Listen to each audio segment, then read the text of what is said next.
Evo, dragi ljudi, jedan mali video da ne širite paniku, jer na primjer tu i u Ludbregu, u gradiću od 10.000 stanovnika, već danima nema više šećera.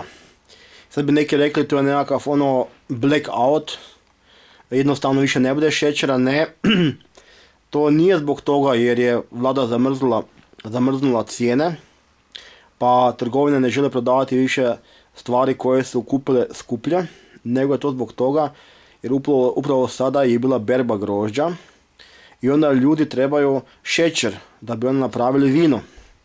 Primjerice, jedan je kupac uzeo u dućanu, mislim da to Konzum u Ludbregu, u centru, 250 kg šećera. Jer misli napraviti 5000 litara vina. A ljudi koji imaju, a većinom njih ima oko 300 do 1000 litara, za 300 litara trebate 15 kg šećera. I danas sam baš išao na posao, bio je vjetar prek noće i kante za papirnato smeće su se prevrnule. I u mnogim kantama su bile same ambalaže od kilnatog šećera. Znači ljudi su pokupovali zbog vina toliki šećer, pa zato izgleda kao da šećera više nema. A tu su onda još na primjer i naši pčelari koji trebaju za prehranu pčela preko zime trebaju šećera.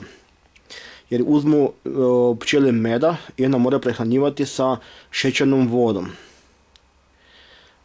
Sad je isto bi bil problem ako doista bi ne bilo šećera, onda ne bi bilo ti šećera za pčele, a uzeti im med, i da bi mnoge pčele i uginule.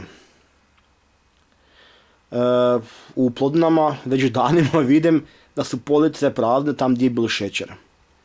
Tako da ovo bude valjda još potrajalo kojih tjedan dana i nam valjda bude opet šećera, nadam se.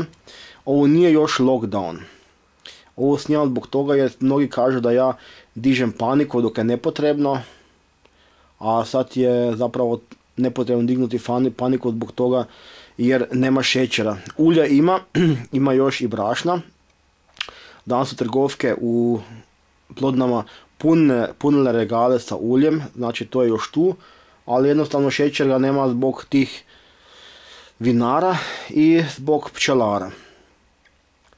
Jasno da su cijene umjetnog goriva otišle u nebesa, tako da tu isto budu veliki problemi kad se tiče hrane, ali ovo kad su police prazne, gdje je bilo šećer, to nije pokazatelj da je došlo do kolapsa, niti da dolazi do kolapsa, niti je pokazatelj da je neki blackout blizu, ali blizu je bio konstantno, ali se nije dogodilo. Tako da bolje mi pratimo događanja u Njemačkoj i drugim zemaljama gdje su bolje vide nego kod nas. Evo, to je od mene sve. Znači, u Ludbregu, u gradiću od 10.000 stanovnika, danima više nema šećera za kupite. I to je u biti u meni jako smiješno, jer ko bi rekao da koliko Zagorci i Podravci šećera stavljaju među svoje grožđe da bi dobili onda dobro vino. A baš sam pitao ljude koji stavljaju šećer, kaj je bilo da nema tog šećera. Oni su rekli, evo, jebi ga, onda bi dobili ocat ili uopće vino ne bi bilo onak kak inače smo naviknuti da jest.